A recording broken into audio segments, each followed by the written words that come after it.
Olá, tudo bem? Então, na verdade, esse vídeo eu queria fazer um pouquinho diferente, né? Eu queria recomendar esse livro aqui, que eu tô achando maravilhoso, chama Nagomi, do Ken Mogg. Eu nunca tinha lido esse livro aqui, na verdade eu tô impressionado. O Ken Mogg eu não sabia, mas ele fez aquele livro chamado Ikigai, que é como descobrir, né, o seu propósito na vida. Inclusive, depois de ter lido esse livro aqui, o próximo com certeza eu vou ler esse Ikigai, que fiquei impressionado. Uma coisa que eu estou impressionado é que acho que esse é o terceiro ou quarto livro japonês que eu leio. Não minto. Acho que é o sexto livro japonês que eu leio. Fiquei impressionado. Não sei se eu sou muito sortudo e peguei livros muito bons japoneses, feitos por escritores japoneses, ou se de fato o poder dialético deles, o poder de escrita deles é maravilhoso. Eu já falei várias vezes no vídeo, né? Eu gosto muito de mangás, gosto muito de obra japonesa, mas livros não é uma coisa que eu consumia tanto e eu fiquei impressionado. E esse livro mesmo, nossa, ele explica conceitos muito profundos de um modo muito simples que eu fiquei impressionado. Bom, mas aí surge a dúvida, né? O que é Nagomi, né? É bonito a explicação que ele dá, que o Nagomi, ele nada mais é do que equilíbrio. Então, olha só, lá no passado os filósofos já falavam da temperança, né? Temperança nada mais é do que esse equilíbrio, né? Você manter o seu próprio equilíbrio, né? Manter o seu mental, manter o seu espiritual, manter o seu físico de forma equilibrada. E o Nagomi vai tratar exatamente não só sobre isso, tá? O Nagomi ele é muito mais do que o equilíbrio pessoal, mas ele é o equilíbrio também com o ambiente, com o entorno, com a natureza.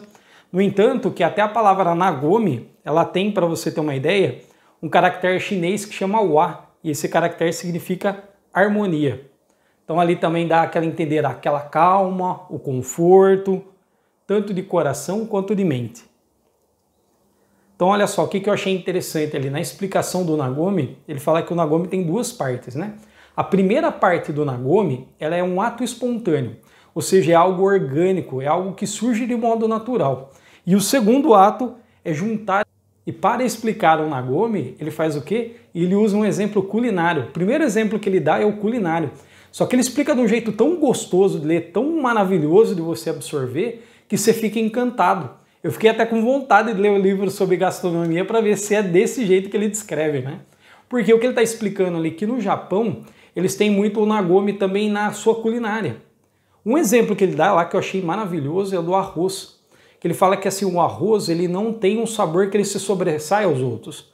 Muito pelo contrário, né? A função do arroz é harmonizar com os demais. Então ele cita que o arroz é um exemplo de Nagomi na culinária japonesa.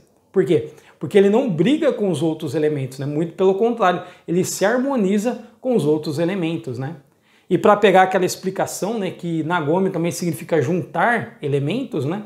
Ele também dá um exemplo de kaiseki, né? O que é o kaiseki? É o equilíbrio de ingredientes diferentes, né? E ali ele dá até o exemplo do bentô. Não sei se você já viu, o bentô é aquela caixinha, né? Cheia de compartimentos, e em cada um desses compartimentos tem uma coisa diferente. Um lado o teu arroz, do outro lado o teu sushi, do outro lado o teu peixe, do outro lado o teu molho. Então você nota que na caixinha do bentô, que é até uma cultura deles, né? Na verdade até uma arte, perdão. Vou explicar melhor assim. Ela é até uma arte. Na arte do bentô, nenhum dos ingredientes ele é o principal. Mas o Nagomi está exatamente aí, você fazer esses ingredientes que são diferentes uns dos outros se harmonizarem. Até ele fala muito do cozinhar na boca, né? Que é o quê? É quando você pega um ingrediente, coloca um exemplo ali no molho, põe na boca e a boca vai fazer a transformação daquele sabor, né? Aí ele também dá um exemplo que é um exemplo de Nagomi, né? O exemplo de equilíbrio entre as partes. A outra que ele dá um exemplo que eu achei muito interessante era o tsumami, se não me engano, isso, tsumami, que era o quê? São os pratos que combinam com o saquê. Então ele fala que o saquê também, assim como o arroz, ele é um exemplo de Nagomi na culinária japonesa. Ele não tenta sobressair por cima dos outros pratos, mas tem uma série de pratos chamados tsumami que fazem o quê? Criam essa harmonia com o saquê. Então imagina assim, né? Lógico que não tem como comparar, né, com a nossa culinária, por exemplo, né? Mas, por exemplo, do jeito que a cervejinha pede um amendoim aqui, uma coisa chama a outra lá, o saquê tem uma série de pratos que combinam com ele, né? E esses pratos criam uma harmonia e criam um Nagomi, né? Criam um equilíbrio entre si. E um fun fact que eu achei bem interessante, né, que eles falam lá, né, que o Ken Mogg fala lá no livro, né? Quanto mais neutro for uma comida, quanto mais neutra ela for, melhor.